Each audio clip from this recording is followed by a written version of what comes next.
नमस्कार आप सभी को। और आज अपन डबल ARO 2016 एग्ज़ाम पेपर का वीडियो नंबर 2 आपके साथ शेयर करेंगे। और यहाँ अपन पेपर के क्वेश्चन क्रमांक की बात करें तो 26 से लेके 50 तक के जो नेक्स्ट 25 क्वेश्चन हैं इनको हम एक एक करके डिस्कस करेंगे। तो आई होप लास्ट वीडियो भी आपने देखा होगा और वहाँ से भी आपको बहुत सारी चीज़ें हैं आपके एग्ज़ाम के रिगार्डिंग डेफिनेटली बेनिफिट वाली मिली होंगी। तो आज भी बहुत सारे पॉइंट्स हैं जो आपको इस वीडियो से कवर करने हैं। आपकी तैयारी को एग्ज़ाम के रिगार्डिंग एक पीक लेवल तक ले जाने में ये वीडियो सीरीज़ बहुत ज़्यादा हेल्पफुल होगी। तो आप सभी वीडियोज़ को देखना, सारे ऑप्शंस को समझने की कोशिश करनी है। कहीं भी डाउट आता है तो आप कमेंट बॉक्स में कमेंट में कर सकते हैं। बात करते हैं पहले क्वेश्चन की। यहाँ पूछा गया था कि टिंडराइजेशन जो प्रोसेस होती है वो जो कंडीशंस हैं वो कंडीशंस पूछी गई है कि इस प्रोसेस के लिए कंडीशंस वो क्या होते हैं। देखो एक्चुअल में ये एक प्रकार का स्टरलाइजेशन मेथड है जो एक साथ नहीं होता है, टुकड़ों में होता है। फ्रैक्शनल स्टरलाइजेशन मेथड होता है जिसको अपन टिंडराइजेशन बोलते हैं। और कंडीशन होती है 100 डिग्री सेंटीग्रेड फॉर 20 मिनट्स। और वैसे इसका जो रिपीटेशन होता है वो 3 डेज के लिए होता है। तो ऑप्शन 2 राइट है। आपको यहाँ से समझना है कि ये जो प्रोसेस है इसमें हम मीडिया को स्टरलाइज करते हैं that can not withstand high temperature. तो एक साथ ज़्यादा टेम्परेचर नहीं दे सकते, वहाँ अपन ये फ्रैक्शनल काम में लेंगे। It involves heating the material to a specific temperature for a period, allowing spores to germinate into vegetative cells and then हम उन cells को बाद में kill करते हैं। तो पहले स्टरलाइज करते हैं, उसके बाद में cells जो हैं उनको अलाउ करते हैं। जब वो ग्रो करेंगे तो फिर जो न्यू cells होते हैं उनको अपन किल करते हैं। और द प्रोसेस होती है जो हीटिंग की सब्सटेंस, जो भी हमारा मैटर है, आपका मीडिया है, उसको हम 100 डिग्री सेंटीग्रेड के ऊपर 20 से 30 मिनट के लिए पहले एपिसोड में हम लेके आएंगे। उसके बाद में ये प्रोसेस है वो नेक्स्ट जो क्रमबद्ध एक के बाद एक दिन आएंगे, 3 दिन, कंजुगेटिव का मतलब एक के बाद एक लगातार। तो पहला जो हीटिंग होता है वो किल्स ऑल वेजिटेटिव सेल्स, जबकि आगे के जो हम हीटिंग करेंगे उसमें जो स्पॉर्स हैं जो जर्मिनेट करते हैं वो बाद में उनसे जो भी सेल्स बनती हैं वो सारे स्टरलाइज हो जाएंगे। तो एक साथ स्टरलाइज ना करके हम, है ना, पहले वेजिटेटिव सेल्स को किल करते हैं, उसके बाद में जो स्पोर्स हैं उनको अलाउ करते हैं जर्मिनेट करने के लिए, एंड देन फर्दर उनको भी अपन किल करते हैं। बट कंडीशन होती है कि हम 20 से 30 मिनट के लिए हम 100 डिग्री सेंटीग्रेड का इस्तेमाल करते हैं। यहाँ पूछा गया था कि डाउनी मिल्ड्यू जो डिजीज है वो मेनली कौन से फंगस कोज करते हैं। तो बिल्कुल से स्ट्रेट फॉरवर्ड क्वेश्चन है कि पेरिनोस्पोरिलिस के मेंबर्स हैं वो कोज करते हैं। आपने डाउनी मिल्ड्यू के एग्जांपल्स भी पढ़े हैं, जैसे प्लाज्मोपारा के मेंबर्स हैं, स्क्लेरोस्पोरा के मेंबर्स हैं, तो वो सब पेरिनोस्पोरिस से बिलोंग करते हैं। देखो पाइथियम जो है वो पाइथी से बिलोंग करता है, वो डैम्पिंग ऑफ डिजीज कोज करते हैं। डिजीज आपने तैयार की, आप बहुत अच्छे से जानते हैं। मोनेलिएसी जो यहाँ पे नाम दिया गया है ये एक्चुअल में अब प्रचलित नाम नहीं है, ये अभी एग्जिस्टेंस में नहीं है। एल्बर्ट जैसे जो नाम यहाँ पे दिया गया है ये एक्चुअल में ऐसा कोई टर्म ही नहीं है, तो ये बस कंफ्यूज करने के लिए। जबकि रियल में जो आपके ओमाइसीड्स हैं वहाँ पे पेरिनोस्पोरेसी आपको मिलते हैं, जिनको अपन वाटर मॉल्ट्स के नाम से भी जानते हैं। और डाउनी मिल्ड्यू फंजाई है वो यहीं से बिलोंग करते हैं। नेक्स्ट क्वेश्चन था कि क्लैम्प कनेक्शंस हैं वो आपको कहाँ मिलेंगे। देखो क्लैम्प कनेक्शंस हैं वो एक बेसिक सा क्वेश्चन होता है कि जो आपके बेसिडियोमाइसिड फंजाई होते हैं, बेसिडियोमाइसिड फंजाई के अंदर जो सेकेंडरी माइसीलियम होता है जिसको अपन डाइक्रोटिक माइसीलियम बोलते हैं, ये उसका फीचर होता है कि डाइक्रोटिक माइसीलियम जब ग्रो करता है तो उसके अंदर क्लैम्प्स की फॉर्मेशन होती है। और क्लैम्प से अपन आइडेंटिफाई भी कर सकते हैं कि जो फंगस है वो बेसिडियोमाइसिड का है। तो जो सेल्स होती है उनके बाहर हुक लाइक स्ट्रक्चर्स बनते हैं, है ना, बट ये डाइक्रोटिक माइसीलियम का फीचर होता है और बेसिडियो का करेक्टर होता है। लेकिन आपको थोड़ा सा ध्यान ये देना है कि सभी बेसिडियोमाइसीड्स में नहीं पाया जाता है, यानी कि ऐसा नहीं कि हर बेसिडियोमाइसीड के मेंबर के अंदर क्लैम्प मिलेगा ही मिलेगा, है ना। जैसे एस्टिलोगो भी यहाँ पे बेसिडियो का है, लेकिन इसमें क्लैम्प्स नहीं होते हैं। पक्सीनिया जो है इसमें अपन को क्लैम्प्स वो देखने को मिलते हैं। अब एल्बू को तो आप ओमाइसीड का फंगस है, तो यहाँ पे तो कोई मतलब ही नहीं है, यहाँ पे तो सेप्टा भी नहीं होते हैं। सिनोसिटिक माइसीलियम होता है ना। एरिसाइफी जो है वो एस्को के मेंबर हैं, तो वहाँ पे एस्को में क्या होता है कि जब एस्कोजेनस हाइफा अपन पढ़ते हैं और एस्कोजेनस हाइफा जब ग्रो करता है तो वहाँ पे क्रोजियर फॉर्मेशन होती है। तो क्रोजियर भी दिखने में हुक जैसा होता है, लेकिन उसका कनेक्शन एस्कोजेनस हाइफे से होता है, राइट। तो वो भी हालांकि डिप्लॉयड होता है, डायक्रोटिक कंडीशन को वो रिप्रेजेंट करता है, बट एस्कोमाइसीड का क्रोजियर बहुत डिफरेंट चीज़ होती है। बेसिडियोमाइसीड का जो क्लैम्प है वो डिफरेंट स्ट्रक्चर, दोनों में अंतर होता है। हाँ, पक्सीनिया जो कि रस्ट फंजाई है उसमें आपको क्लैम्प्स मिलेंगे, जबकि जो अस्टिलेगो जो कि स्मट फंजाई है उसमें हमें ये नहीं मिलते हैं। थोड़ा सा इस चीज़ का आपको ध्यान देना है। उसके बाद में था कि ब्लैक हार्ट डिजीज जो पोटैटो में होती है, ये बार बार पूछा जाता है। आपने पेपर्स चेक किए तो आप ये चीज़ देख रहे होंगे, बार बार आ रहा है। तो पोटैटो को जब हम स्टोरेज की बात करते हैं तो एक तो टेम्परेचर ज़्यादा हो और एक ऑक्सीजन की डेफिशिएंसी, अगर एनॉक्सिक कंडीशन होती है तो ऐसी कंडीशन में पोटैटो बीच में से काला हो जाता है और वो गलने लग जाता है। ब्लैक हार्ट डिजीज हम उसी को बोलते हैं। देखो, पहला जो फंगस है फाइटोप्थोरा इन्फेस्टेंस, वो तो आलू के अंदर लेट ब्लाइट वाला फंगस है। अल्टरनेरिया सोलेनाई है, वो अर्ली ब्लाइट वाला फंगस है, ठीक है। अब ये आपका आंसर तो ये था कि हम यहाँ पे कोई इन्फेक्शन नहीं होता है, एक ऑक्सीजन की डेफिशिएंसी का परिणाम है कि फिजियोलॉजिकल डिसऑर्डर है, पैथोजन नहीं है। बोरॉन डेफिशिएंसी की बात करें तो ये थोड़ा सा आपके लिए एक डिफरेंट चीज़ हो जाएगी कि वैसे बोरॉन की डेफिशिएंसी से बहुत सारे सिम्टम्स आते हैं, लेकिन ट्यूबर्स वगैरह पे ब्राउन कलर के नेक्रोटिक पैचेस बनते हैं, जिसको बाद में अपन इंटरनल रस्ट स्पॉट भी बोल सकते हैं। तो ये भी आपको ध्यान देना है कि है ना, जब स्पॉट या रस्ट जैसी बात आती है तो ऐसे नाम भी डाले जा सकते हैं। बट ब्लैक हार्ट और पोटैटो तो ऑक्सीजन डेफिशिएंसी का, मेनली ऑक्सीजन डेफिशिएंसी होता है। हाई टेम्परेचर भी इसमें काम करता है, but main cause oxygen deficiency होता है।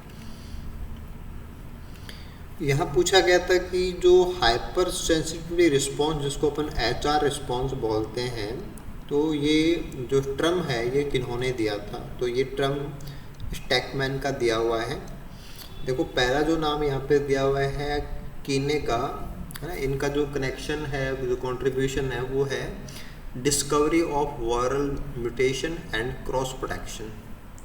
तो वायरस के अगेंस्ट जो क्रॉस प्रोटेक्शन है और वायरल म्यूटेशंस की डिस्कवरी है, वहाँ से इनका काम है ना। स्टेनले को लगभग हर एग्जाम में ही पूछा जाता है। आप जानते भी हैं कि जो टोबैको मोज़ेक वायरस है उसके क्रिस्टलाइजेशन के लिए ना इनको नोबेल प्राइज़ मिला था। तो इनका कनेक्शन तो TMV से है।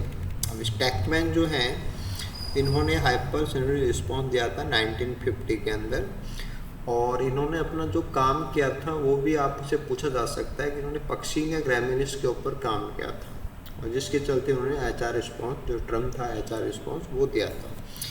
लास्ट में ऑप्शन में बैवडेन एंड पेल का नाम लिखा हुआ था। तो इन्होंने ये बताया था कि जो वायरस पार्टिकल्स होते हैं वो प्रोटीन और न्यूक्लिक एसिड के बने हुए होते हैं। तो इनका भी HR से कोई कनेक्शन नहीं है। तो स्टैकमैन ने HR रिस्पॉन्स टर्म था वो दिया था, और पक्सीनिया ग्रामिनिस के ऊपर इनका जो वर्क था उसके चलते इन्होंने ये टर्म दिया था। उसके बाद में ये क्वेश्चन तो लगभग पैट ही है, आपको मिलेगा ही मिलेगा कि सीरियल रस्ट इन इंडिया को लेके जो डिजीज का साइकिल है उसके बारे में जो रिकरेंस होता है वो study professor KC Mehta sir की ही है, ठीक है। MK पटेल सर का जो काम है वो मेनली बैक्टीरियल डिजीज के ऊपर है, लेग्यूम्स की, है ना। जो BB मुंडकर सर हैं, ये इंडियन फाइटोपैथोलॉजिकल सोसाइटी के फाउंडर्स रहे हुए हैं, ये भी आपसे पूछा हुआ था। इनके वर्क हैं वो स्मट और रस्ट अदर फंजाई उनसे हैं। बटलर हैं, वो father of Indian plant pathology, father of Indian mycology के नाम से जाने जाते हैं। और मेहता सर का जो काम है वो annual recurrence of wheat rust in India, सबसे बड़ा जो कंट्रीब्यूशन है वो इन्हीं का है ना, स्टेम रस्ट ऑफ व्हीट के साथ में बारबेरिस के पौधों से रिकरेंस होता है, तो उसमें सबसे बड़ा कंट्रीब्यूशन कैसी सर का है। उसके बाद में नेक्स्ट क्वेश्चन था कि which of the rust was studied by flower, है ना, और जिसके आधार पे उन्होंने जीन फॉर जीन हाइपोथेसिस दी थी। तो अगर आपने जीन फॉर जीन हाइपोथेसिस पढ़ी है, क्योंकि हमने क्लास में भी ये चीज़ कवर की थी, तो अलसी के पौधों में जो रस्ट होती है उसके ऊपर अध्ययन के दौरान ये हाइपोथेसिस दी गई थी। तो अलसी के पौधे को अपन लाइनम यूसी टैट्सिमम बोलते हैं, और जो रस्ट यहाँ पे कोज करने वाला फंगस है वो मेलैम्पसोरा लिन्नी होता है।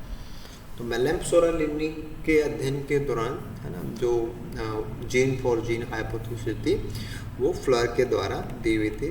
रस्ट ऑफ वीट आप जानते हैं पक्षी ग्रैमिनिस है, रस्ट ऑफ टी है एक्टोबैसिडियम वैक्सीन से होती है, रस्ट ऑफ ग्राम जो है यूरोमाइसिस साइसर एरिटिनी से होती है। और पर्टिकुलर जो रस्ट के साथ में वर्क करते हुए जीन फॉर जीन की जो कॉन्सेप्ट फ्लोर ने दी थी, वो एक्चुअल में कॉन्सेप्ट ये है कि स्पेसिफिक डोमिनेंट जो रेजिस्टेंट जीन्स होते हैं वो जिम्मेदार होते हैं specific dominant avirulent genes in the pathogen. तो आर जीन एवीआर जीन उनके रिलेशन के अंदर, है ना, ये सारा वर्क था जीन फॉर जीन हाइपोथेसिस का, और अलसी के पौधों में होने वाले रस से इसका कनेक्शन था, है ना। तो ये भी एक इम्पोर्टेंट सेक्शन है, अच्छा क्वेश्चन है, आप इसको अच्छे से तैयार करेंगे। और नेक्स्ट क्वेश्चन था कि which of the fungus causes hypertrophy of floral parts and tumours in all parts of the host body. तो जो हमारे फसल के पौधे हैं उनमें अपन जैसे फ्लोरल पार्ट्स की जो हाइपरट्रॉफिज्म है वो टेढ़े मेढ़े हो जाते हैं, अतिवर्धित हो जाती हैं, ये अपन सरसों में पढ़ते हैं ना, जब अपन उसमें सेक्सुअल स्टेज आती है फंगस की तो हाइपरट्रोफाइड इन्फ्लोरेसेंस बनता है ना, तो वहीं से नाम हो जाएगा हाइपरट्रोफाई ऑफ द फ्लोरल पार्ट्स। तो एल्बुगो कैंडिडा है वो अपन इसको यहाँ से जोड़ेंगे। देखो जो पहला फंगस है पैरनोस्पोरा आर्बोरसेंस, ये ओमाइसीड के फंजाई हैं, डाउनी मिल्ड्यू कोज करते हैं। तो डाउनी मिल्ड्यू में जो मोस्टली सिम्टम्स आते हैं वो पत्तियों की लोअर सरफेस के ऊपर एक कॉटनी ग्रोथ आती है, नहीं पत्तियों की लोअर साइड के ऊपर होती है, lower side of the leaves. तो बाकी इन प्रोसेस का कनेक्शन नहीं होता है। स्क्लेरोस्पोरा है तो इसका कनेक्शन भी क्या है कि बिल्कुल वैसे ही डाउनी मिल्ड्यू फंगस है तो वही पैटर्न आएगा, है ना। और एल्बुगो का जैसा कि मैंने आपको बताया कि हाइपरट्रोफिज्म भी होती है, हाइपरप्लेशिया भी होती है, और इन्फेक्टेड पौधे के अंदर जो हेड होता है ना वो टेढ़ा मेढ़ा हो जाता है, और जो बारहसिंगा के सिर के जैसा लगता है, जैसे बारहसिंगा के सींग हो ना वैसे टेढ़े मेढ़े से, तो इसको अपन स्टैग हेड कंडीशन भी बोलते हैं। तो जो कंडीशन है पर्टिकुलर सिम्टम्स की वो तो एल्बुगो कैंडिडा की है। ब्रेमिया स्पीसीज हैं, ये भी ओमाइसीड के फंगस हैं, डाउनी मिल्ड्यू डिजीज है, ये कोज करते हैं। तो बाकी जो मेंबर्स हैं वो डाउनी मिल्ड्यू वाले हैं। एल्बुगो कैंडिडा जो कि वाइट रस्ट करता है। आप देखो वाइट रस्ट का कनेक्शन तो पत्ती से होता है, बट उसकी जो सेक्सुअल स्टेज ऑफ फंगस की उसमें जो आपके एंथ्रीडिया और ओगोनिया बनते हैं, वो स्पोर्स बनते हैं, वो हेड पार्ट में बनते हैं, और हेड पार्ट वहाँ पे हाइपरट्रोफिज्म दिखाता है, डिफॉर्मिटी दिखाता है, और स्टैग हेड अपीयरेंस दिखाता है। यहाँ पूछा गया था कि which of the bacterium can remove aflatoxins from milk, peanut oil, butter, corn. तो एफ्लोटॉक्सिन बार बार पूछा जाता है। इस बार जो क्वेश्चन था वो थोड़ा डिफरेंट है कि जैसे अपन मूंगफली की बात करते हैं तो मूंगफली के अंदर मेनली जो एफ्लोटॉक्सिन से उसका प्रोडक्शन होता है। अब एफ्लोटॉक्सिन को हटाने के लिए कौन सा बैक्टीरियम काम करता है, ये अच्छा क्वेश्चन है। जैसे एफ्लोटॉक्सिन बनता कहाँ पे ये भी बार बार पूछा जाता है, कौन सा फंगस बनाता है वो भी पूछा जाता है, ठीक है, बट यहाँ पे कौन सा बैक्टीरियम उसको डिग्रेड करता है वो पूछा गया है। तो ये है आपका फ्लेवोबैक्टीरियम। देखो बैसिलस सब्टिलस जो होता है वो भी एफ्लोटॉक्सिन को डिग्रेड कर सकता है, एफ्लोटॉक्सिन B1 एंड M1 को, लेकिन वो कुछ हद तक ही है, बहुत अच्छे से नहीं कर सकता। जैंथोमोनास कंपेस्ट्रिस जो है ये तो क्रूसिफर पौधों के अंदर ब्लैक रॉट डिजीज कोज करने वाला पैथोजन है, और कुछ ही कंडीशन के अंदर इससे जैंथेन गम है वो भी बनाई जाती है, तो वहाँ भी काम आता है। और जो फ्लेवोबैक्टर है जिसको अपन फ्लेवोबैक्टीरियम बोल रहे हैं, उसकी पर्टिकुलर स्ट्रैंड है फ्लेवोबैक्टीरियम ऑरेंडेशियम NRRL-B184। ये एक नोटेबल बैक्टीरियल स्पीसीज है जिसमें एबिलिटी है इरिवर्सिबली रिमूव्स एफ्लोटॉक्सिन। तो एक बार अगर एफ्लोटॉक्सिन बन जाते हैं तो उनको वो परमानेंटली हटा सकता है। तो ये फ्लेवोबैक्टीरियम इसका मोस्ट इम्पॉर्टेंट और मोस्ट करेक्ट आंसर हो जाएगा। स्यूडोमोनास फ्लोरेसेंस जो होते हैं वो एक्चुअल में एफ्लोटॉक्सिन का डिग्रेडेशन करते हैं, बट मेनली हम उनको जो सॉफ्ट रॉट ऑफ वेजिटेबल हैं उनके नाम से जानते हैं। अगला क्वेश्चन था कि पैरासेक्सुअल साइकिल किन्होंने ऑब्जर्व किया था, तो ये भी बार बार आता है ना। और ये कौन से फंगस में किया था ये पूछा गया, तो एस्परजिलस न्यूडुलेंस का मामला है ना। और पॉन्टेकॉर्वो ने ये डिस्कवर किया था 1950s के अंदर। ये तो बिल्कुल से पैट क्वेश्चन है, बार बार पूछा जाता है। पैरासेक्सुअल साइकिल एस्परजिलस न्यूडुलेंस के अंदर पॉन्टेकॉर्वो के द्वारा ऑब्जर्व किया गया था। यहाँ पूछा गया है कि जब हम ग्राम सस्टेनिंग करते हैं बैक्टीरिया के लिए, तो वहाँ पे जो हम अल्कोहल यूज़ करते हैं, हालांकि वहाँ पे अपन अल्कोहल को जो एक्सेस में डाई होती है उसको हटाने के लिए काम में लेते हैं, लेकिन वो जो अल्कोहल काम में लेते हैं उसकी स्ट्रेंथ पूछ रहे हैं कि वो स्ट्रेंथ कितनी होती है। तो हम 95% जो इथेनॉल होता है ना उसको यूज़ करते हैं। अल्कोहल का मतलब अपन एथेनॉल को यूज़ करते हैं, तो 95% इथेनॉल यूज़ किया जाता है।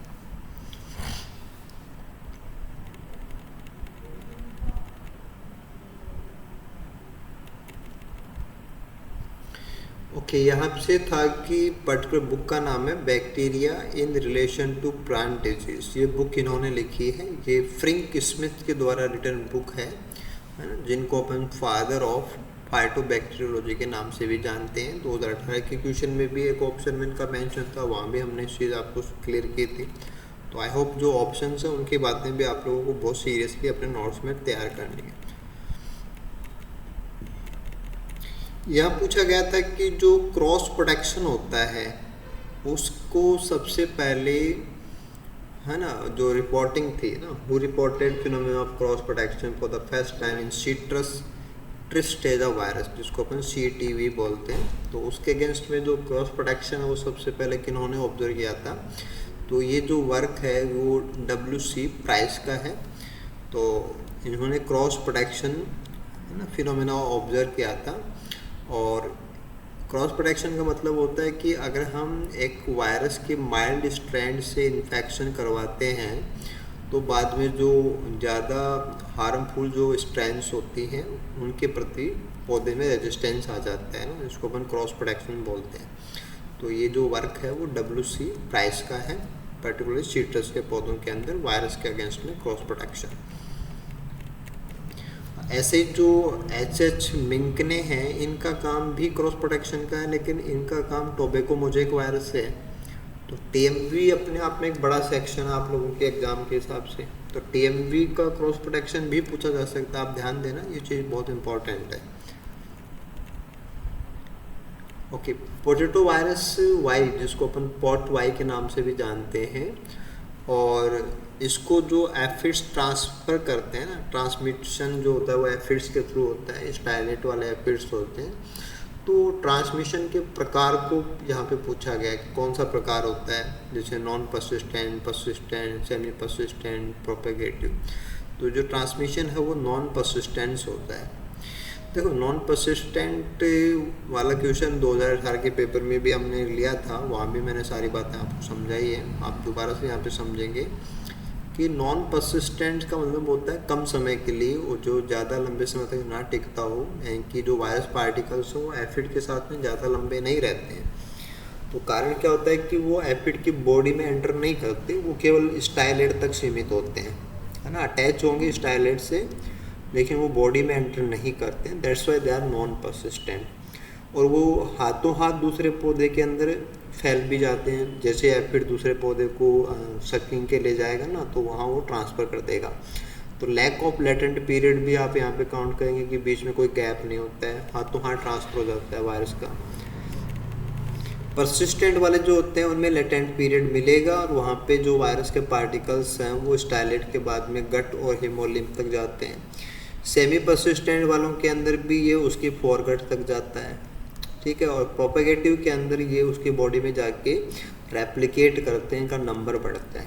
तो एफिड से ट्रांसफर होने का मतलब भी उसमें फर्दर टाइप्स हैं कि वो बॉडी में कहाँ तक जाता है। तो ओनली स्टाइलेट तक रहता है पोर्ट वाई। तो ओनली स्टाइलेट रहेगा तो उसको अपन बोलेंगे है ना नॉन परसिस्टेंट, कि वो बॉडी के अंदर कभी जाता ही नहीं है, परसिस्टेंट एफिड के अंदर करता भी नहीं है।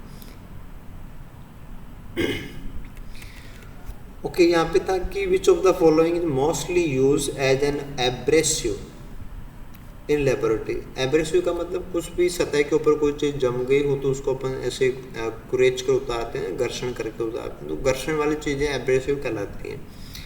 तो एब्रेसिव के रूप में अपन कार्बोरेंडम जो होता है ना उसका, जैसे वो जिसको अपन सिमिलर भाषा के अंदर जो रेजमाल बोलते हैं, वो काम में लिया जाता है। देखो टैल्कम पाउडर जो होता है, जो अपन पाउडर लगाते हैं टैल्कम पाउडर, वो एक सॉफ्ट मटेरियल होता है और स्केल 1 लेवल का वो हार्डनेस स्केल 1 लेवल का वो बिल्कुल से सॉफ्ट मटेरियल होता है। तो वो तो एज ए लुब्रिकेंट अपन यूज़ करते हैं, है ना, एज ए एब्रेसिव यूज नहीं होता है। सिलिका जेल है वो भी अपन लेबोरेटरी में यूज़ करते हैं, लेकिन वो जैसे अपन एक पोरस मटेरियल बनाना हो, जेल बनाना हो, उसमें अपन काम में लेते हैं। चारकोल पाउडर जो होता है वो मतलब जैसे बुझा वो जला हुआ जो लकड़ी होती है ना उसका जो चारकोल बनता है उसका पाउडर, तो वो एक एब्रेसिव तो है लेकिन वो एक नॉर्मल एब्रेसिव नहीं है, वो बहुत स्लाइटली एब्रेसिव फीचर्स आते हैं। मेनली उसका इस्तेमाल अपन एब्जॉर्बेंट के रूप में करते हैं, ना कि अपन या फिर हम उसको फिल्ट्रेशन के लिए काम में लेते हैं। तो एब्रेशन के लिए काम में लेते हैं। एब्रेशन के लिए तो अपन सिलिकॉन कार्बाइड से बने हुए जो है ना कार्बोरेंडम पेपर्स होते हैं ना उनका इस्तेमाल करते हैं।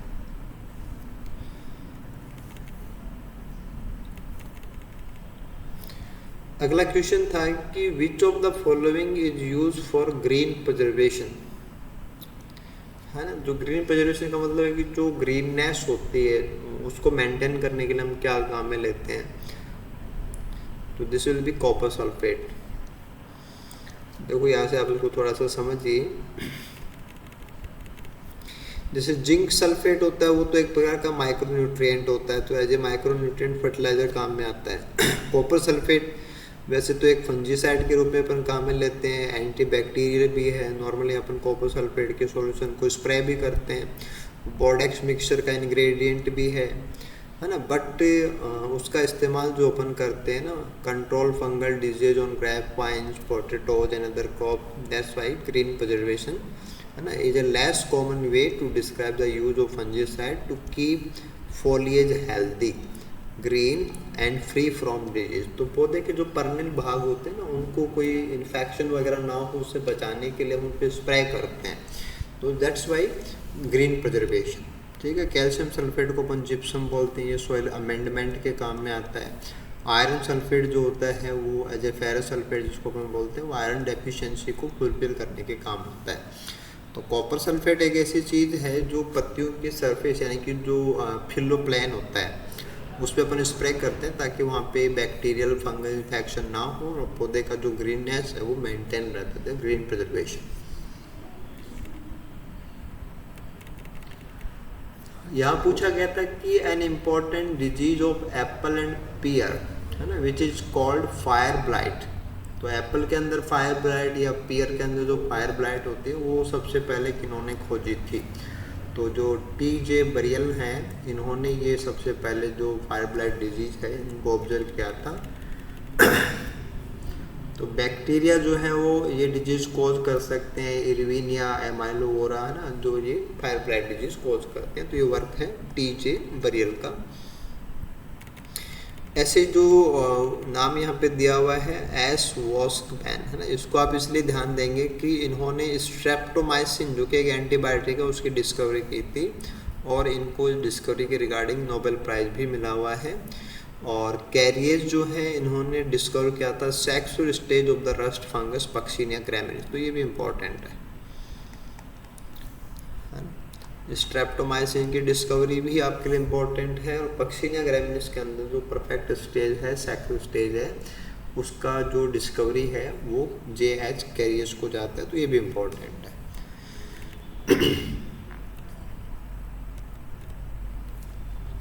ये काफ़ी सिंपल सा क्वेश्चन था कि कौन सा फंगस हमें काम में आता है as a very good biological agent of the soil borne disease.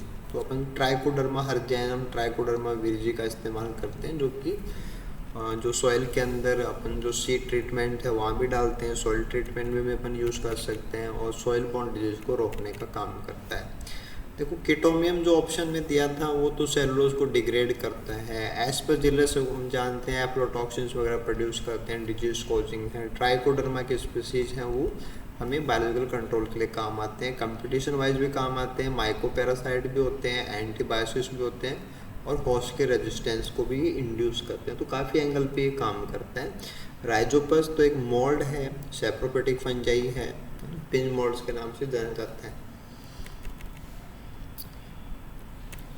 अगला क्वेश्चन था कि फाइलम बेस्ड क्लासिफिकेशन जो होता है वो किस आधार पे दिया जाता है। देखो यहाँ पे तो एक तो मॉलिक्यूलर डाटा दिया हुआ है 16S RNA के आधार पे, तो मॉलिक्यूलर जो क्लासिफिकेशन है रिसेंट वाले वो हो जाएंगे। सीरोलॉजी भी एडवांस टेक्निक में आती है। होस्ट रेंज जो होता है कि वो कौन कौन सी है, तो एक पैथोजेनिसिटी के लिए होता है। तो देखा जाए तो यहाँ पे जो मॉर्फोलॉजी और फिजियोलॉजी के कैरेक्टर्स होते हैं जो कि एक्सटर्नल मॉर्फोलॉजी पे डिपेंड करते हैं या फिजियोलॉजी पे डिपेंड करते हैं, तो उनके आधार पे अपन जो एक ब्रॉड लेवल का जो क्लासिफिकेशन होता है वो हम तैयार करते हैं। और स्टार्टिंग का जो क्लासिफिकेशन है जिसमें हम फाइलम लेवल तक की बातें करते हैं तो इसी आधार पे दी जाती हैं। जैसे मान लो कि आपका एस्कोमाइकोटा है, बेसिडियोमाइकोटा है ना, तो ये फाइलम बेस्ड क्लासिफिकेशन के अंदर एस्को बेसिडियो को हम जो रखते हैं, इनको तो प्लेस करने का कारण है वो इनकी स्पोर बेरिंग स्ट्रक्चर्स हैं। जैसे एस्कस है तो एस्कोमाइकोटा, बेसिडियम है तो बेसिडियोमाइकोटा। तो वो जो क्लासिफिकेशन है वो स्ट्रक्चर वाला है ना, मॉर्फोलॉजी और फिजियोलॉजी वाला है। तो ऑप्शन नंबर सेकंड, क्योंकि आपका जो मॉलिक्यूलर डाटा है वो बहुत रिसेंट टेक्निक्स है, सीरोलॉजी भी क्या है, रिसेंट टेक्निक्स हैं।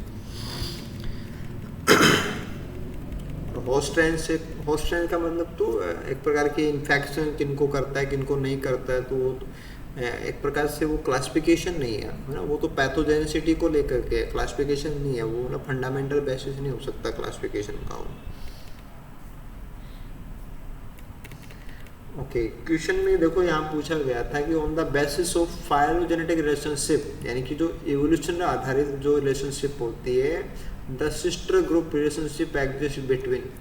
तो फाइलोजेनी के अकॉर्डिंग जो सिस्टर ग्रुप वाला कॉन्सेप्ट है वो आपको कौन से ग्रुप में मिलेगा, तो एस्कोमाइकोटा और बेसिडियोमाइकोटा ये सिस्टर ग्रुप जो रिलेशनशिप है उसको मेंटेन करते हैं। देखो सिस्टर ग्रुप उनको बोलते हैं जिनका कॉमन एंसेस्टर रिसेंट रहा हुआ हो, यानी कि जिनके कैरेक्टर्स हो बहुत ज़्यादा मैच करते हो। तो एस्को और बेसिडियो के जैसे प्राइमरी माइसीलियम के कैरेक्टर हैं, सेकेंडरी के कैरेक्टर हैं, डाइक्यूरेटिक माइसीलियम के कैरेक्टर हैं, है ना, तो ये बहुत सारी फीचर्स हैं वो मैच करती हैं। तो दैट्स वाई उनका कॉमन रिसेंट कॉमन एंसेस्टर भी रहा हुआ है और उनके फीचर्स वो तभी मैच करते हैं। तो हम एस्को और बेसिडियो को तो सिस्टर ग्रुप में रखेंगे। देखो जाइगो और एस्को का कोई कनेक्शन नहीं है ना, ये जैसे एक ग्रुप में नहीं है, तो एक ग्रुप में नहीं होते तो कई बार जैसे अदर ग्रुप का जो मेंबर होता है उसको अपन पाराफाइलेटिक बोलते हैं इवोल्यूशन की भाषा के अंदर। ऐसे यू माइकोटा में जो आते हैं वो तो ट्रू फंजाई नहीं है, उनको तो अलग से अपन स्ट्रेमेनोफिला में रखते हैं, है ना, जो एक्चुअल में डायटम्स और ब्राउन एलगी के नियर बाई हैं, वैसे से बहुत दूर हैं। काइट्रिड्स जो होते हैं उनका बेसिडियो से कोई कनेक्शन ही नहीं है, वो तो बहुत ही बेसल हैं, बहुत प्रिमिटिव प्रकार के हैं।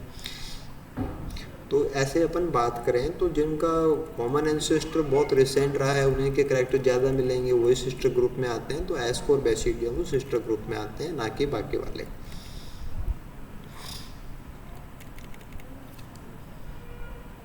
ओके, यहाँ पे पूछा गया था कि इन केस ऑफ ड्यूटेरोमाइसिस जो इम्परफेक्ट फंजाई होते हैं, the hyphal cell which directly transform into a conidia, जिससे हाइफा की सेल होती है वो डायरेक्टली कोनिडिया बनाए। और ड्यूटेरोमाइसिस के अंदर अगर ऐसा आपको मिलता है तो जो सेल कोनिडिया बनाती है उस सेल को क्या कहते हैं, तो उसको अपन बोलते हैं कोनिडियोजिनस सेल। देखो हाइफोजिनस सेल इसका मतलब जिससे हाइफा बनता है, वैसे ये कोई अलग से स्पेसिफिक टर्म नहीं है, मतलब ऐसा कोई होता नहीं है, एग्जिस्टेंस नहीं है ऐसे टर्म का। बट जैसे हाइपोजिनस हाइपो बनाने वाला, तो हाइपा तो खुद होता है, ये सेल हाइफा ही होता है। कोनिडियोफोर जो होता है वो तो एक स्ट्रक्चर है जिसके ऊपर कोनिडिया लगते हैं, जिसको कोनिडिया की चेन जहाँ पे लगती है वो कोनिडियोफोर कहलाता है। तो वो मतलब वेजिटेटिव सेल नहीं है, वो तो ऑलरेडी एक ट्रांसफॉर्म सेल है। कोनिडियोथैलस जो है, कोनियोथैलस लिखा है, अब कोनियोथैलस कोई चीज़ नहीं होती ना कि कोनिडिया और थैलस ना ऐसा मिक्सअप है, तो ये बस कंफ्यूजन के लिए है। बस एक्चुअल में जो कोनिडियोजेनस सेल है जो आगे जाके कोनिडिया बनाते हैं उसको अपन कोनिडियोजेनस सेल बोलेंगे।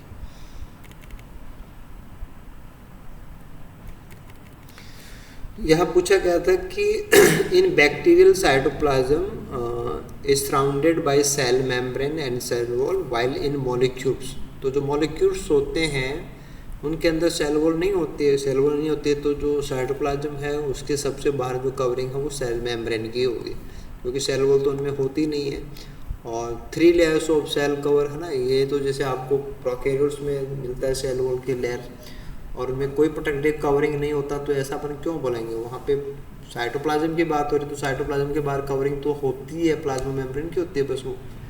तो मॉलिक्यूल्स के अंदर क्या होता है कि सेल वॉल नहीं होते, तो वहाँ पे आउटर मोस्ट जो सेल वॉल का फंक्शन है वो तो होगा नहीं, और सेल वॉल की जगह पे वहाँ पे अपन को मेम्ब्रेन ही लेनी होती है।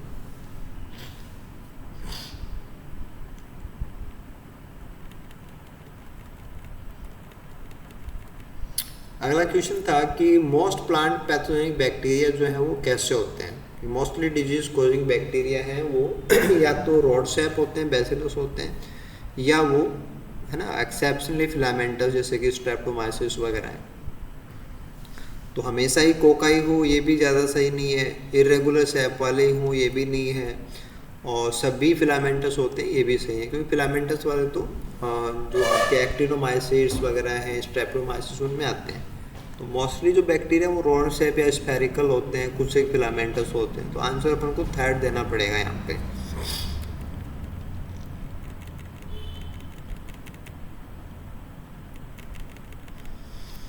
ये था कि एंगुलर लीफ स्पॉट डिजीज जो कि कुकुम्बर में होती है वो किसके द्वारा कॉज है। ये 2018 के पेपर में क्वेश्चन आपको मिला था। तो स्यूडोमोनास सिरिंजी का जो पैथोवार है लाइक्रीमेंस, उसके द्वारा ये डिजीज कॉज होती है। बाकी जो मेंबर्स हैं जैसे जेंथोमोनास कैम्पेस्ट्रिस है तो बैक्टीरियल स्पॉट डिजीज कॉज करता है। फेशियल कोला है वो होलो ब्लाइट कोज करता है मोठ के पौधों के अंदर यानी कि बीन्स के अंदर। और अगर अपन बात करें कि जो लैक्रीमेंस है ये जैसे करेक्ट आंसर था, ये एंगुलर लीफ स्पॉट भी कोज करता है। और जो स्पॉट वाला एरिया बाद में झड़ जाता है, झड़ जाएगा तो वहाँ पे खाली जगह बन जाएगी, तो शॉर्ट हॉल यानी कि जैसे गोली मारने से छेद बन जाता है ना, वैसे शॉर्ट हॉल अपीयरेंस आती है। तो ये भी आप ध्यान देंगे कि जो आपका एंगुलर लीफ ब्लाइट होता है उसमें फाइनली जो सिम्टम है वो शॉर्ट हॉल बनता है। जेंथोमोनास कैम्पेस्ट्रिस का जो फेशियली है ये कॉमन ब्लाइट डिजीज कॉज करता है बीन्स के अंदर। तो एंगुलर लीफ स्पॉट स्पेसिफिक है ना, बार बार पेपर्स में आता है, आप अच्छे से कवर करेंगे। यहाँ पूछा गया था कि जाइलम इनहेबिटिंग, क्योंकि जाइलम के अंदर मिलने वाला bacteria are serious plant pathogens and they are placed under.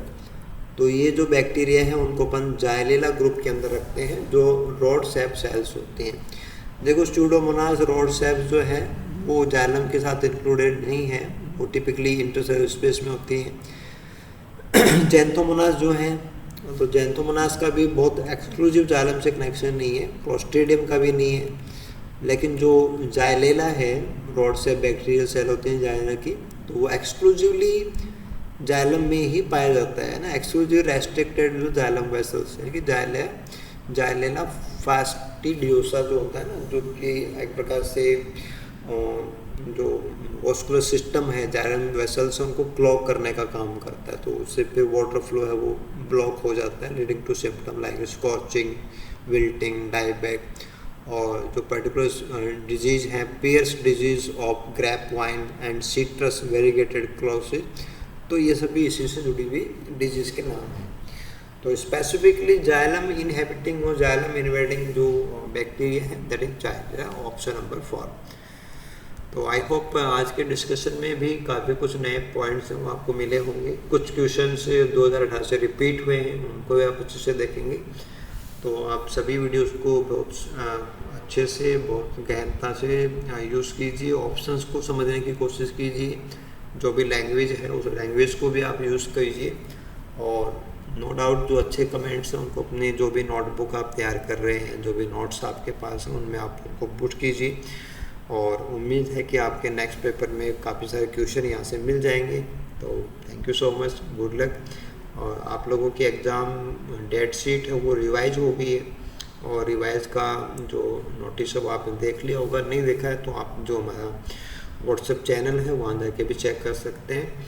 Video के रिगार्डिंग आपको कुछ और बताना हो, पूछना हो, कोई क्वेरी हो तो आप कमेंट बॉक्स में कमेंट कर सकते हैं। Thank you so much, good luck.